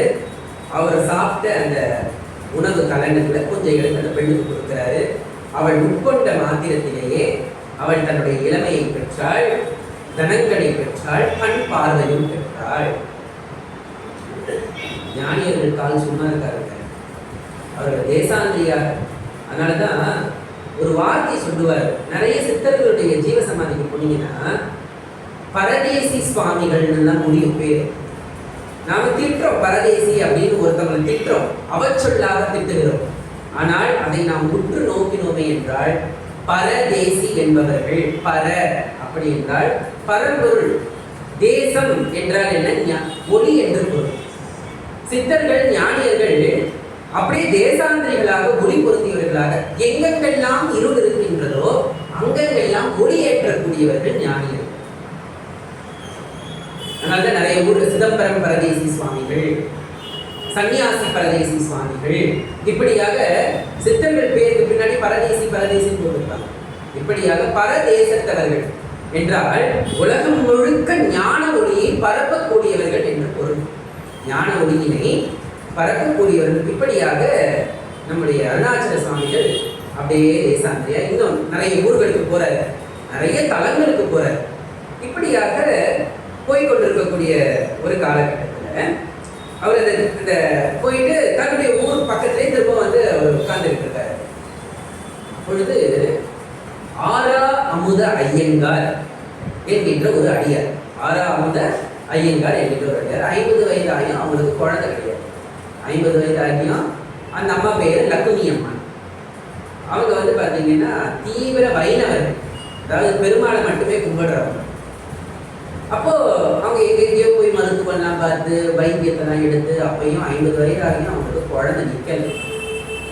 அப்போ யாரோ ஒருத்தர் சொல்றாங்க, இந்த ஊர்ல ஒரு ஞானி வந்திருக்கிறாரு, அவர்கிட்ட போய் நீங்க வரம் கேட்குங்க. எப்படி கேட்கணும்னா, அது வந்து யார் சொல்றாங்கன்னா சாட்சாத் அந்த ரங்கநாத பெருமாளே கனவுல வந்து சொல்றாரு. இதுதான் அதிசயம். திருச்சியில் இருக்கக்கூடிய ரங்கநாத பெருமான் கனவுல வந்து சொல்றார். ஏன்னா இவங்க வந்து வைணவர்கள், பெருமாளையே பூசிக்கக்கூடியவர்கள், அம்மாவே இல்லை. அந்த ரங்கநாதர் கனவுல வந்து சொல்றார், இப்படியாகி ஒரு ஞானி இந்த ஊர்ல இருக்கிறார், அந்த ஞானிக்கு 6 நாள் பாலை கொடுக்க வேண்டும் என்று. அந்த ஞானி குடித்த பாலை நீங்கள் உண்டீர்கள் என்றால் நிச்சயமாக குழந்தை பிறக்கும். சுவாமியே கனவு வந்து சொல்றார், பெருமாளே கனவு வந்து சொல்லும்போது தூய்மையான புள்ளினை எடுத்து அவங்க வீட்டு பசுமாட்டுக்கு கொடுத்து அந்த பசுமாட்டினுடைய பாலை கறந்து அது தூய்மையாக காய்ச்சி இந்த ஞானியை தேடி எடுத்து போய் கொடுக்குறாங்க. அருணாச்சலம் என்கின்ற ஞானியை தேடி எடுத்து போய் கொடுக்குறாங்க. 5 நாள் அந்த சாமி குடிக்கிறார். 6வது நாள் என்ன பண்றாரு, குடிச்சிட்டு மீது கொஞ்சம் கொடுத்துட்டு இதை நீங்களும் குடிங்க, இதன் பிறகு நீங்கள் என்னை தேடி வர வேண்டாம் என்று சொல்லுகிறார். நீங்கள் என்னை தேடி வர வேண்டாம். சுவாமியினுடைய அந்த உச்சிஷ்டமாகி அந்த பாலை குடித்த உடனே இவங்களுக்கு கருவாய்க்கிறது. 10 மாதம் கழித்து குழந்தையும் பிறகுது. அந்த குழந்தையை என்ன பண்றாங்க, வீட்டில் தொட்டில போட்டுட்டு சாமியை அருளாசி பெற வேண்டும் என்று இந்த 6வது ஐயங்காரும் அவங்க மனைவியும் வராங்க. சுவாமி என்ன சொல்றாரு, சீக்கிரமா வீட்டுக்கு போயிடுங்க, வீடு பற்றி எரிந்து கொண்டிருக்கின்றது. சாமி குழந்தை, உங்களுடைய அருளால பிறந்த குழந்தை இருக்குது, கவலைப்பட வேண்டாம், குழந்தைக்கு ஒன்றும் ஆகாதுன்னு சொல்றாரு. இவங்க வீட்டுக்கு போறதுக்குள்ள இந்த வீடு முழுவதும் பற்றி எரிகின்றது. ஊர் மக்கள் எல்லாரும் அலறாங்க, பயப்படுறாங்க. ஐயோ, உள்ள தொட்டில குழந்தை தூங்கிட்டு இருக்குதே, அவங்க அம்மா அப்பாவை காணுமே, அவங்க யாரும் சாமியாரை பார்க்க போயிருக்கிறாங்களே அப்படின்ட்டு பதறாங்க. இந்த சன வேலையில ஒருத்தர் கௌபீனம் தரித்து கொண்டு உடல் முழுக்க திருநீரை பூசிக்கொண்டு ஒரு ஞானி, ஒரு இளம் வயது துறவி அந்த குழந்தையை எடுத்துட்டு வந்து ஊரார் கையில கொடுத்துட்டு சன பொழுதுல மறைஞ்சிருக்காரு. இந்த 6வது ஐயங்கார் இந்த லக்ஷ்மி அம்மாலாம் வந்து அழறாங்க. பார்த்தீங்களா, அழ வேண்டாம், உங்க குழந்தைக்கு ஒன்றும் ஆகல, உங்க குழந்தை இங்கதான் இருக்குதுன்னு எடுத்து கொடுக்குறாங்க. இந்த குழந்தைக்கு என்ன பெயர் தெரிஞ்சுக்கிறாங்க, சுவாமியுடைய பெயராக அருணாச்சலம் என்று பெயர் இருக்கிறார்கள். அப்போ அந்த வழக்கத்தில் இருக்கிறவங்க வைணவர்கள் வந்து சிவபெருமானோட பேரை வைக்கக்கூடாதுன்னு, இல்லைன்னா நாங்க எங்களோட சமுதாயத்தை வந்து ஒதுக்கி விட்டோம்னு சொல்றாங்க அந்த காலத்துல. அப்போ அந்த குழந்தை கொஞ்சம் வளர்ந்து வருது. அந்த குழந்தை தன்னுடைய பெயர் அருணாச்சலம் என்று ஒத்துக்கொண்டது என்றால் நாங்கள் விட்டுடுறோம். இல்லைன்னா நீங்க பெயரை மாற்றணும், இல்லையா மாத்தலைன்னா இந்த ஊரை விட்டு போகணுன்றாங்க. அந்த குழந்தை ஒரு குறிப்பிட்ட வயது வரைக்கும் ஒரு கூட்டம் கூடுது, கேட்குறாங்க, அப்பா குழந்தை உன் பேர் என்னப்பா? என் பெயர் அருணாச்சலம். இது நம்முடைய வழக்கத்திற்கு சம்பந்தமில்லாத, நாம் வாயால் சொல்ல முடியாத பெயராச்சு அப்படின்னு சொல்லும் பொழுது அருணாச்சலத்துக்கு அந்த குழந்தை ஒரு விளக்கம் சொல்லுது. 6வது ஐயங்காருடைய பிள்ளை வந்து ஒரு விளக்கம் சொல்லுது. அருணாச்சலம் என்கின்ற அந்த சொல்லில் ஆ என்பது அரியை குறிக்கும், ரூ என்பது லக்ஷ்மி தேவி திருமகளினுடைய 2வது அட்சரத்தை குறிக்கும், நா என்பது நாராயணனை குறிக்கும், அச்சலம் என்பது அந்த குழந்தைக்கு இவங்க எல்லாம் சேர்ந்து வைக்க வேண்டிய பெயர் என்ன தெரியுங்களா? வெங்கடாச்சலம். நீங்கள் எந்த பெயரை எனக்கு சூட்ட வேண்டும் என்று நினைத்தீர்களோ அந்த அச்சலமே இந்த பெயரில் உள்ளது என்று அந்த குழந்தை வியாக்கணம் சொல்லி கோப ஆவேசம் எல்லாரும் பயந்துடுறாங்க. இந்த குழந்தையும் சாதாரண குழந்தை ஞான குழந்தை போறதுக்கு இப்படியாக நம்முடைய அருணாச்சலம் என்று சொல்லக்கூடிய சாமிகள் பல ஊர்களுக்கு சென்று பல அற்புதங்களை எல்லாம் செய்து கொண்டு வருகின்றார். ஆனால் அவர் எவ்வளவோ அற்புதங்களை செய்தாலும் தான் செய்தேன் என்கின்ற அந்த விஷயத்தை வந்து அவர் வெளிப்படுத்திக்கணும். அவர் ஒரு அற்புதத்தை செஞ்சுட்டாருன்னா அவர் அந்த இடத்திலே இருக்க மாட்டார்.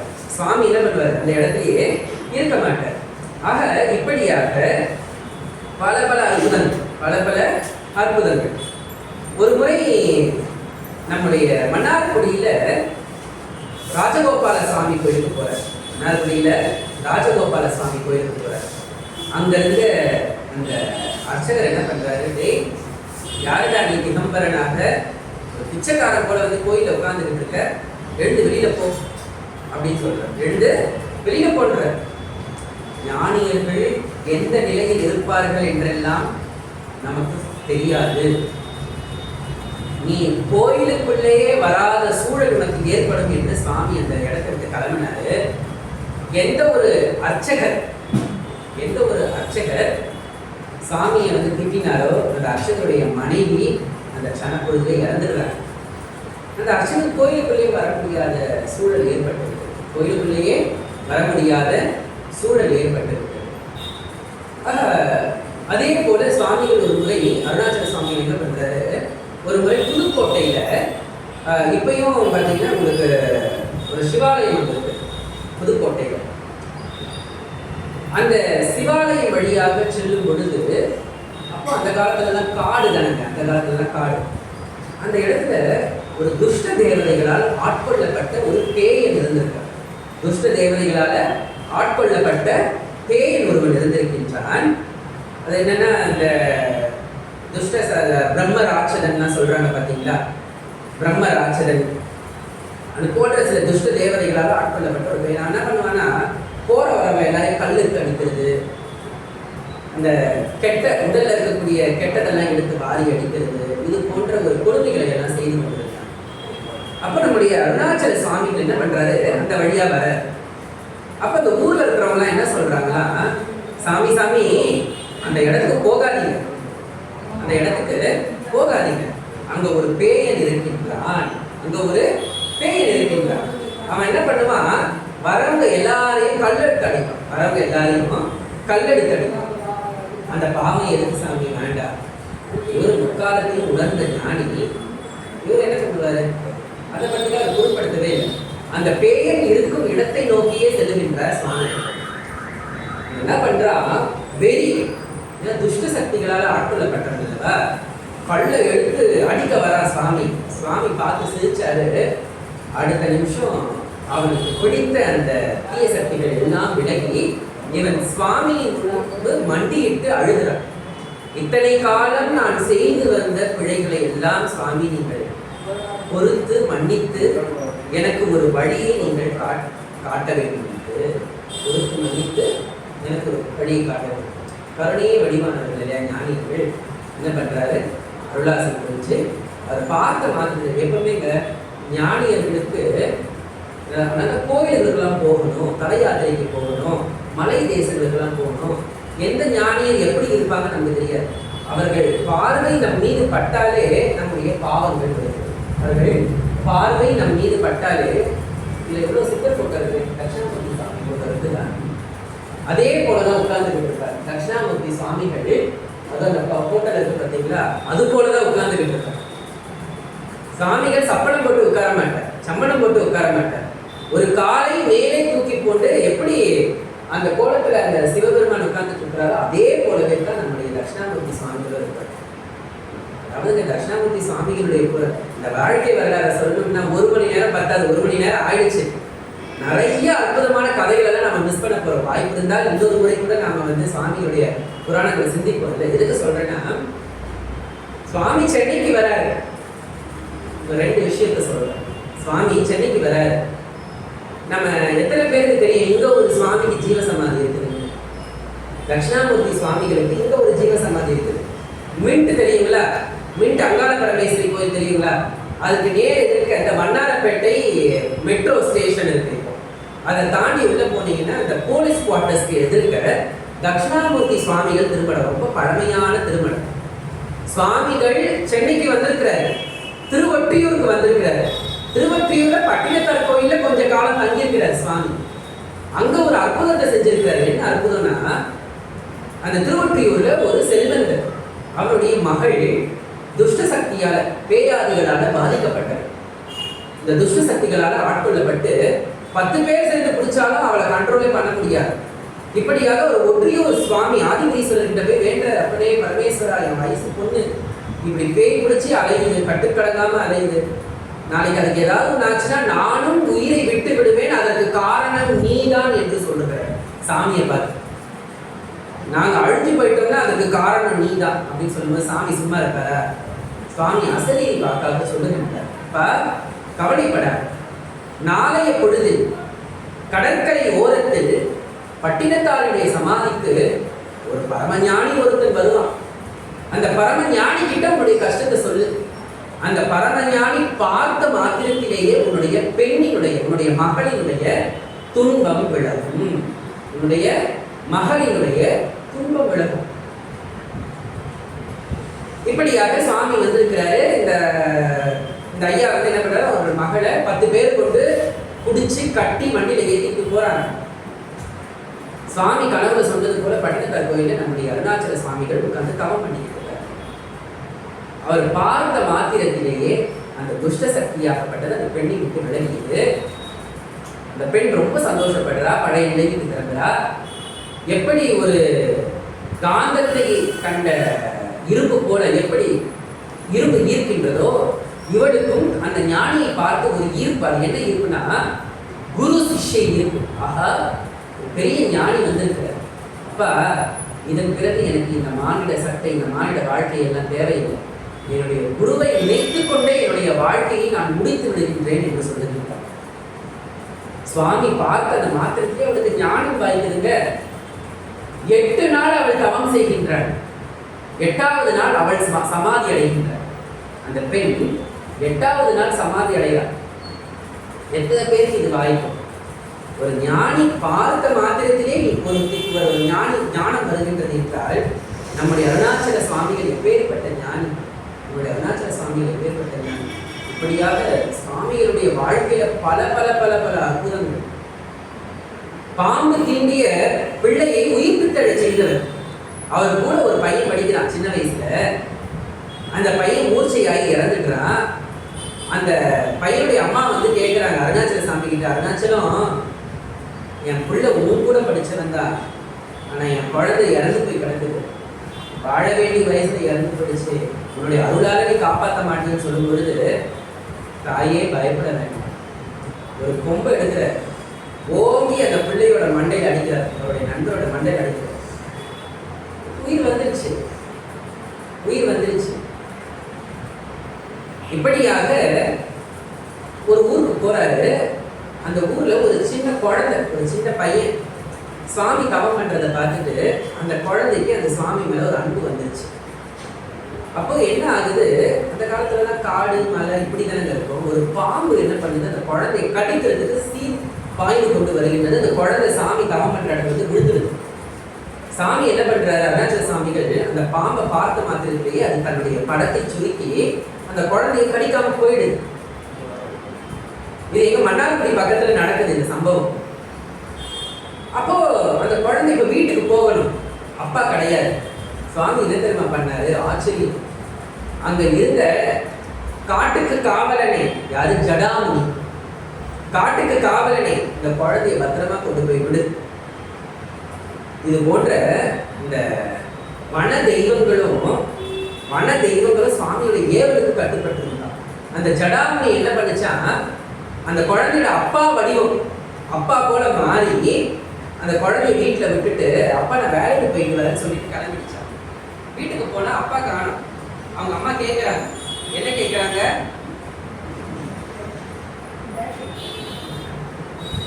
என்ன கேட்குறாங்க? எங்க அப்பா? அம்மா, அப்பா இப்பதாமா வந்து என்னை விட்டுட்டு போனாரு. இல்லையே, உங்க அப்பா கோயிலுக்குள்ள போயிருக்கிறாரு, ராஜகோபால சுவாமி கோயிலுக்குள்ள போயிருக்கிறாரு.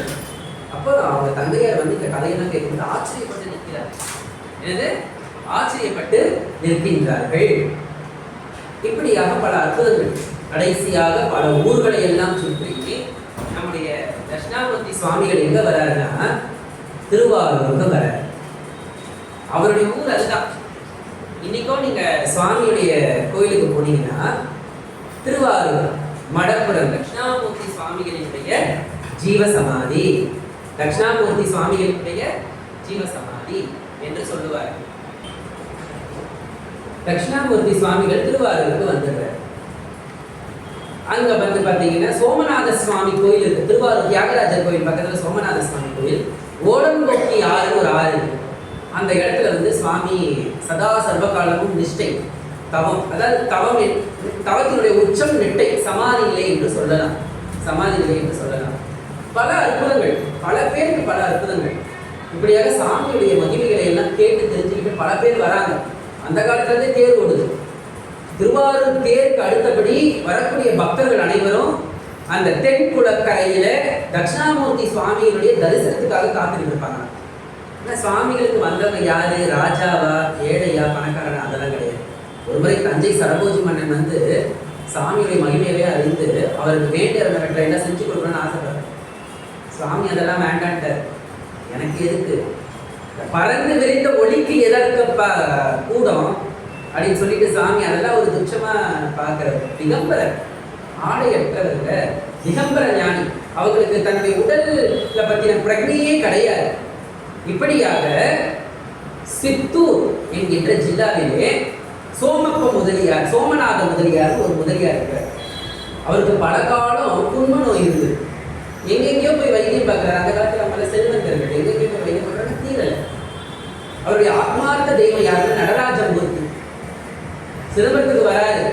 நடராஜா, சிவகாமி அம்மையே, நாள்பட்டு என்னுடைய இந்த குடும்ப நோயை உங்களால் தீர்க்க முடியாதா?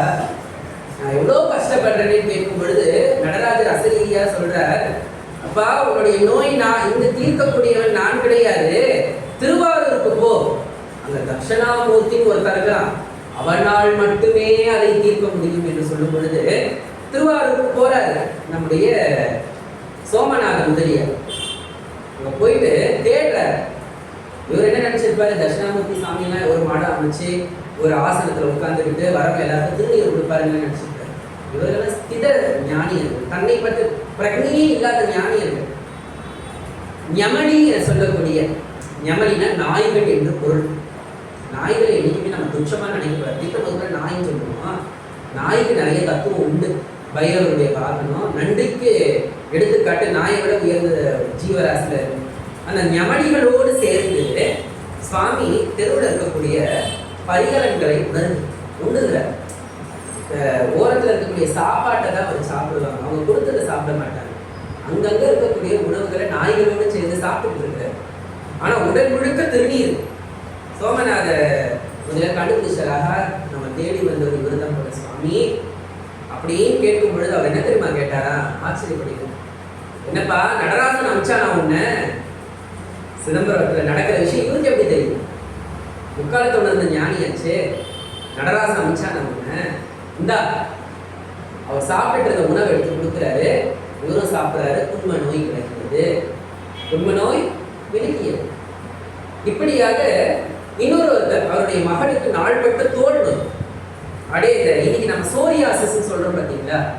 தோல் தடித்து தடித்து தடித்து கற்பாறை போல அந்த பெண்ணுக்கு தோல் தடித்து போயிருக்கும். கற்பாறை எப்படி இருக்கும்? தடிமன அது போல சாமியுடைய அற்புதத்தை தெரிஞ்சுட்டு அவங்க வந்து சுவாமிக்கு பணிவிட செய்யறாங்க. சுவாமி சதா சர்வ காலமும் நிட்டையிலே இருப்பார். இந்த பெண்ணை பார்த்து ஒரு முறை என்ன பண்றாரு, சுவாமி தன்னுடைய வாயுக்கு எச்சிலை உமிழுகிறார். வாடி என்னை பார்த்து தரிசனம் பார்க்க வந்திருக்கியா, என்னை தரிசிக்க வந்திருக்கியா, வா, உன்னுடைய நோயை நான் போர்க்குகிறேன் என்று சொல்லி சுவாமி அந்த உமிழ்நீரை உமிழ்கிறார் அந்த பெண் மீது. அவள் அந்த பழமையான கோலத்தை பெறுகிறாள். தோல் நோய் எல்லாம் போய் அவள் தேஜோமயமாக ஜோட்டு உடம்பு பளபளக்குது அந்த பெண்ணு. ஞானியர்களை சாதாரணமாக நடிக்கவே கூடாது, ஞானியர்களை சாதாரணமாக நடிக்கக்கூடாது. இப்படியாக சுவாமியுடைய இந்த 1 மணி நேரம் பத்தல, இவ்வளோ பெரிய புக்கு, நீங்களே பாருங்க, இவ்வளோ பெரிய புக்கு, ஒரு பேஜிலையும் ஒரு அற்புதம். முக்காவாசி கதைகளை நான் சொல்ல முடியல, 1 மணி நேரம் தாண்டி போயிட்டு இருக்கு. ஆனால் இந்த சொற்பொழிவின் அந்த 1 மணி நேரத்துல நம்ம நிறைய விஷயத்தை சுவாமியுடைய மகிமைகளை கண்டுள்ளோம். இறுதியாக சுவாமி தன்னுடைய சீடர்களுக்கு, சுவாமிக்கு நிறைய சீடர்கள் வந்துட்டாங்க, திகம்பர ஞானியர்கள்லாம் வந்துட்டாங்க. 15 சீடர்கள் கிட்ட சாமி கிட்ட இருந்தாங்க.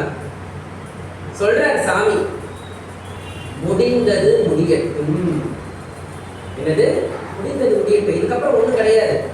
ஆனா சுவாமிக்கு தனக்கு மடம் கட்டியிருக்காங்களா கொடுத்துருக்காங்களான்னு அவர் அதை பற்றி கவலை இல்லை. ஆனால் சுவாமியுடைய சீடர்கள் அரசரை வைத்து அவருக்கு மடத்தை எழுப்பிட்டாங்க.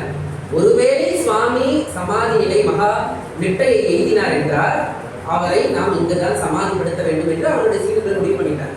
சுவாமிக்கு அதை பற்றின கவலை இல்லை. ஒரு நாள் என்ன பண்றாரு, ஆவணி மாதம் உத்திரம், ஆவணி உத்திரம் இன்னைக்கு என்ன பண்றாரு, சுவாமி வந்து ஸ்நானம் பண்ணிட்டு நல்ல நிட்டையில உட்கார்றாரு. நிட்டையில உட்கார்ந்து அவர் சொன்னார் பார்த்தீங்களா, முடிந்தது முடியட்டு, அப்படியே மகா சமாதி நிலையை அடைகின்றார். மகா சமாதி நிலையை.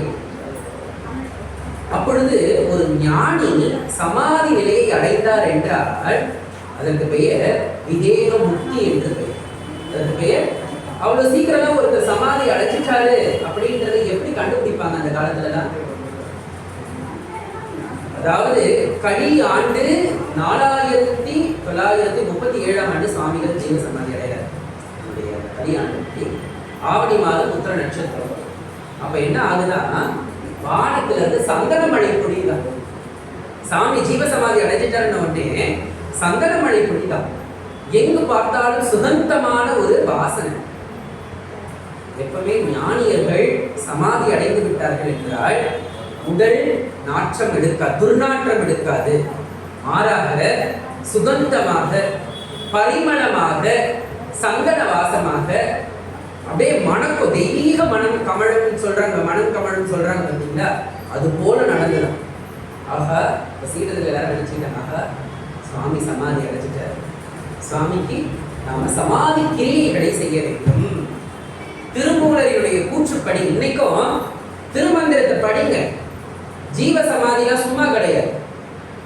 எப்படி ஜீவ சமாதி அடைய வேண்டும், ஜீவ சமாதி அடைந்த ஞானியர்களை எப்படி சமாதிப்படுத்த வேண்டும், அந்த சமாதியிலே எப்படி நாம் வழிபாடு செய்ய வேண்டும், அந்த சமாதி அழித்தோமே என்றால் நாட்டுக்கு என்ன கேடுகள் விளையும், அரசனுக்கு என்ன கேடுகள் விளையும் என்றெல்லாம் திருமந்திரத்தில் இருக்கு. A to Z இருக்கு. அப்படியாக அந்த இன்னைக்கும் சமாதி நிகழ்வுகள் எல்லாமே திருமந்திரத்தின் படிதான் நடத்தணும். திருமந்திரத்தினுடைய பாடெல்லாம் படிங்க. எப்படி சமாதி செய்ய வேண்டும், ஒரு ஞானி விவேக முக்தி அடைந்தவரை எப்படி சமாதி செய்ய வேண்டும் என்று, நிர்விகல்ப சமாதி அடைந்தவர்களை எப்படி சமாதி செய்ய வேண்டும் என்று, மகா சமாதி அடைந்தவர்களை எப்படி சமாதி செய்ய வேண்டும் என்று, ஜீவ ஒடுக்கம் அடைந்தவர்களை எப்படி சமாதி செய்ய வேண்டும் என்று, சாகித்யம் அடைந்தவர்களை எப்படி சமாதி செய்ய வேண்டும் என்று எல்லாமே எல்லாமே இப்படியாக சமாதி செய்கிறார்கள். சுவாமியின் மீது லிங்க பிரதிஷ்டை செய்கிறார்கள்.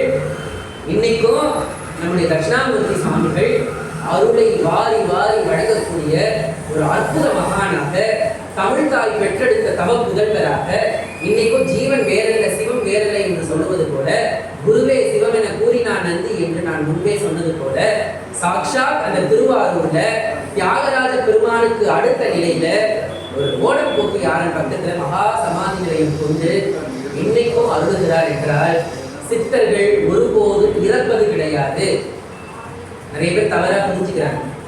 அவர் இறந்துட்டாரு, கிடையாது. சித்தர்களும் ஞானிகளும் இறப்பது கிடையாதுங்க, அவங்க சமாதி தான் அடைவாங்க. இறந்தவனுக்கு உயிர் வெளியில போயிடும், சமாதி அடைந்தவருக்கு உயிர் உள்ளேயே சுத்திக்கிட்டு. உயிர் வெளியில போயிடுச்சுன்னா அது சவம். அந்த உயிர் உனக்குள்ளேயே சுத்திக்கிட்டு இருந்தா அதுக்கு பேர் சிவம்.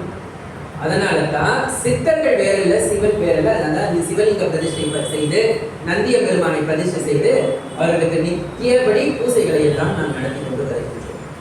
இப்படியாக திருவாரூருக்கு செல்லுபவர்கள் தியாகராஜ பெருமானை தரிசித்ததோடு ஒரு 2 கிலோமீட்டர் தொலைவில் நம்முடைய ஸ்ரீமத் மடப்புரம் தட்சிணாமூர்த்தி சுவாமிகள் இருக்கின்ற அவருடைய சமாதியை போய் வணங்குங்க. வாழ்க்கையில் இருக்கக்கூடிய எல்லா கஷ்டங்களும் விலகும், பிணிகள் அகலும், துன்பங்கள், தரித்திரங்கள், பல வினைகள், தீய வினைகள் எல்லாமே அகன்று உங்க மனசுக்குள்ளேயே ஒரு சிவம் நிலவும் என்று சொல்லி, திருவாரூருக்கு போக முடியாதுன்னு நம்ம பழைய வண்ணாரப்பட்டியில சாமியுடைய இன்னொரு சமாதி நிலையம் இருக்கு. போன மாசம் முதல் மாசம் தான் குரு பூஜை நடந்தது. அங்க போய் சுவாமியை பார்க்கலாம். இல்லையா சுவாமியுடைய ஒரு படம் கிடைச்சதுன்னா நம்ம வீட்டில் வச்சு ஒரு குருவா நினைச்சு அவரை வழிபடலாம். நீங்க கேட்கலாம், அருணாச்சலம் என்பவர் எப்படி தட்சிணாமூர்த்தி ஆனார் என்றால், நடராஜ பெருமான் வைத்த பெயர் தான் அருணாச்சலன் சாமிக்கு தட்சிணாமூர்த்தி என்று. இந்த சோமநாத முதலியார் வர பார்த்தீங்களா, தட்சிணாமூர்த்தி என்ற ஒரு ஞான குரு அங்க இருக்கிறார். அருணாச்சலம் ஸ்ரீமத் தட்சிணாமூர்த்தி சுவாமிகளாக ஆன கதை. இந்த போன் இருக்கிறவங்க எல்லாரும் நெட்ல போட்டு பாருங்க, ஸ்ரீமத் தட்சிணாமூர்த்தி சுவாமிகள் அப்படியே திகம்பரராக ஒரு ஆசனத்துல காலை மேல போட்டுக்கொண்டு உடல் முழுக்க திருநீர் பூசிக்கொண்டு தேஜோமயமாக ஞானமயமாக இருப்பார். ஒரு அழகான முகம் அவருக்கு, தேஜோமயமான முகம். அவரை நம்ம மனசுல தியானிக்கணும். ஒரு முறை நான் திருவான்மையில சொற்பொழிவு பண்ணிட்டு இருந்தேங்க, சாமியை பற்றி சொற்பொழிவு பண்ணிட்டு இருந்தேன். இதுவரைக்கும் அப்படிப்பட்ட ஒரு இளைஞரை நான் பார்த்ததே கிடையாது. திடீர்னு தட்சிணாமூர்த்தி சுவாமிகள்னு சொல்லும் பொழுது ஒரு இளைஞர் வந்து நிற்கிறார். 3-4 சட்டை, கழுத்து நிறைய மணி, ருத்ராட்ச மாலை, கை ஃபுல்லா ஏதோ மணிகள் கட்டிக்கிட்டு, நெத்தி நிறைய திருநீர். நல்லாவே தெரியுது அவர் ஒரு சித்தர்னு தெரியுது. அவருக்கு வயசு என்ன, ஒரு 28, 29, 30 தான் இருக்கும். கிட்டத்தட்ட நம்ம தட்சிணாமூர்த்தி சுவாமிகளுடைய வயது. இது உண்மையாக நடந்தது, சபைக்காக அடியவன் சொல்லல, உண்மையாக நடந்தது. தட்சிணாமூர்த்தி சுவாமிகளை பற்றி பேசும்போது ஒரு இளைஞர் வந்து நிற்கிறார் வாசல்ல. தேவாசன திருமுறை மண்டபத்தில் பேசிக்கிட்டு இருக்க வாசல் வந்து நிற்கிறார். சும்மா இப்படி பார்க்கிறார். அடியவனும் பார்த்து ஐயா வணக்கம்ன்ற, சிவாய நமன்ற, அவரும் சிவாய நமன்றாரு. அடுத்த நிமிஷம் அந்த இடத்த விட்டு விலகி போயிட்டார். என் உள்ளுணர்வு சொல்லுச்சு, சாமி தான் வந்திருக்கிறார், தட்சிணாமூர்த்தி சுவாமி தான் வந்திருக்கிறார். அவர் எந்த கோலத்தை வேணாலும் எடுத்துட்டு வரலாம், ஆனால் வந்தவர் சித்தர் என்பதை நாம் உணரக்கூடிய பக்குவத்தில் நாம் இருக்க வேண்டும் என்று சொல்லி, சித்தர்கள் மார்க்கம் என்பது மனிதனை பக்குவப்படுத்தி ஒரு உயர்ந்த மார்க்கங்க. அது ஒரு அன்பு நெறிங்க. சித்தர்கள் மார்க்கம் என்பது அன்பு நெறி. அதை கடல் போன்றது, சொல்லிக்கிட்டே போகலாம். சித்தர்களை வழிபடுவோம். சிவபெருமானை தேடி நாம் செல்ல தேவையில்லை, சிவபெருமான் நம்மை தேடி வருவான். சித்தன் வேறல்ல, சிவபெருமான். சித்தனை நாடு, சிவனை தேடு, கிடைக்கும் பார்வீடு, அதுவே பிறவா நிலை என்னும் பெருவிடை என்று சொல்லி வாய்ப்பளித்தமைக்கு நன்றி கூறி விடைபெறுகின்றேன். வான்மோகில் விழாது பெய்த மலிவடம் சுரக்க மன்னன் பொறுமுறை அரசு செய்த குறைவிலா நீர்கள் வாழ்க, நான்மறை அரங்கள் ஓங்க, நட்சகம் வேண்டி மல்க, மேன்மை கொள் செய்வ நீதி விளங்குக உலகம் எல்லாம். ஹர ஹர பார்வதி பதங்கே, ஹர மகாதேவா. தென்னாடுடைய சிவனை போற்றி, எந்நாட்டவர்க்கும் இறைவா போற்றி. ஸ்ரீமத் தட்சிணாமூர்த்தி சுவாமிகள் திருவடிகள் போற்றி போற்றி போற்றி. அருட்பெரும் ஜோதி, அருட்பெரும் ஜோதி, தனிப்பெரும் கருணை பெரும் ஜோதி. கந்தக்கோட்டத்து கந்தசுவாமி பெருமானுக்கு அரோகர.